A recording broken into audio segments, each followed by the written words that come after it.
Olá! Hoje a nossa análise mergulha num tema fascinante: o que o vinho realmente significa. Vamos juntos traçar a incrível jornada simbólica dessa bebida na narrativa bíblica e, para isso, vamos seguir o pensamento do teólogo Marconi Farias. É uma história que começa, olha só, lá num jardim e se expande até alcançar o cosmos inteiro. Pois é, quando se fala em vinho na Bíblia, o que vem à mente? Um símbolo de festa, de celebração? Ou seria o contrário, um símbolo de separação? A resposta, como a gente vai descobrir, é muito mais profunda e complexa do que parece à primeira vista. Então, a nossa jornada vai seguir essa linha aqui. A gente começa com o vinho do Éden, passa por Israel, a videira, e o fruto do terceiro dia. Daí a gente chega no ponto alto com o cálice do cordeiro e o vinho da nova aliança. E no final, amarramos tudo com a conclusão: do Éden à glória. Ok, vamos lá? Nossa primeira parada é no começo de tudo, o Éden. É exatamente aqui que o primeiro vinho, ou seja, o fruto da videira, se conecta de um jeito que não dá para separar com a queda da humanidade. E aqui está a tensão principal, bem clara. De um lado, a gente tem a intenção de Deus, usar a videira para gerar vida, vida em abundância.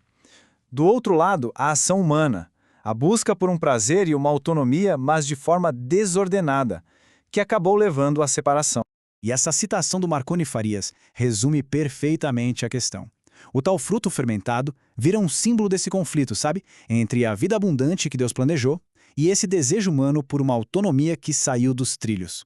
Agora a gente avança um pouco na história para ver como esse símbolo evolui. Ele deixa de ser só um ato individual para se tornar a narrativa de uma nação inteira. A história agora se foca em Israel, a videira escolhida.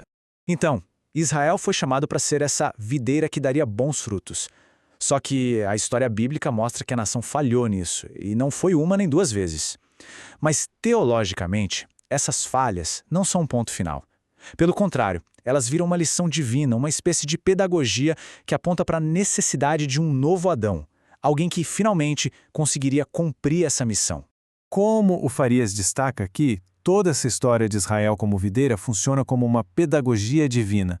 Era uma forma de preparar a humanidade, de arrumar o palco para o verdadeiro fruto que ainda estava por vir. E isso nos leva a um conceito teológico bem interessante: a tipologia. É a ideia de que certos padrões se repetem na Bíblia, e cada repetição tem um significado mais profundo. Vamos dar uma olhada no padrão do terceiro dia. Ele conecta a criação à redenção de um jeito surpreendente. Reparem nesse padrão que se repete. Primeiro, lá na criação, é no terceiro dia que a vida vegetal surge. Depois, na agricultura, a gente aprende que uma semente precisa morrer na terra para gerar um novo fruto. E então, no clímax da história, Cristo ressuscita no terceiro dia. É um padrão muito poderoso e consistente, a vida que brota da morte. Então, o ponto central é esse, exatamente como o Farias coloca. O fruto que realmente dá vida não vem do nosso próprio esforço, da nossa autonomia. Ele nasce da obediência redentora. E agora, a gente chega no momento decisivo. O verdadeiro ponto de virada de toda essa narrativa, onde o símbolo do vinho vai passar pela sua transformação mais radical, mais profunda. A última ceia. É nesse momento que o vinho deixa de ser só um símbolo de queda ou de uma promessa distante. Ele se torna o sangue da nova aliança. Esse ato, esse único ato, redefine completamente tudo o que veio antes. Ele transforma a história de separação em uma história de redenção. E a análise do Farias aqui é simplesmente brilhante. Ele diz que o cálice do cordeiro reinterpreta todos os vinhos da história bíblica. Pense um pouco nisso. De repente, cada símbolo que a gente viu até agora, o fruto no Éden, a videira de Israel, tudo isso encontra seu significado final, apontando direto para Cristo. E aqui fica muito claro essa mudança. Saímos do fruto da queda, o vinho do Éden, que simboliza a separação, e chegamos ao fruto da cruz, o vinho transfigurado que representa a reconciliação. Certo. Então, quais são as consequências dessa transformação toda? O que esse vinho da nova aliança significa hoje? A inversão é total.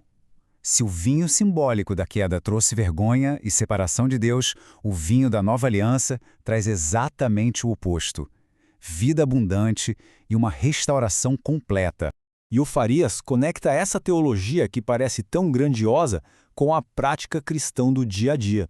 Olhando por essa lente, cada celebração da Eucaristia se torna mais do que uma simples lembrança.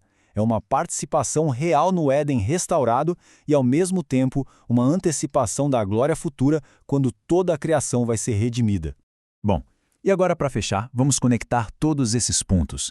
Vamos ver como essa jornada do vinho que foi do Éden até a cruz se revela como uma verdadeira síntese cósmica. Essa tabela resume perfeitamente a nossa jornada. Veja só a progressão.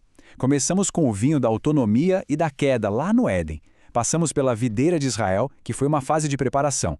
Chegamos ao princípio da vida que vem da morte, que tem seu clímax na cruz e na ressurreição, e, finalmente, alcança sua consumação na nova aliança. É um arco de redenção completo. E vamos terminar com este pensamento final que é muito poderoso do Marconi Farias. O vinho do Éden, aquele símbolo da nossa queda, ele não é simplesmente apagado ou esquecido, não. Ele é cumprido. Ele encontra sua resolução final no sangue do Cordeiro, transformando um símbolo de separação em um veículo de vida e de glória para todo o cosmos.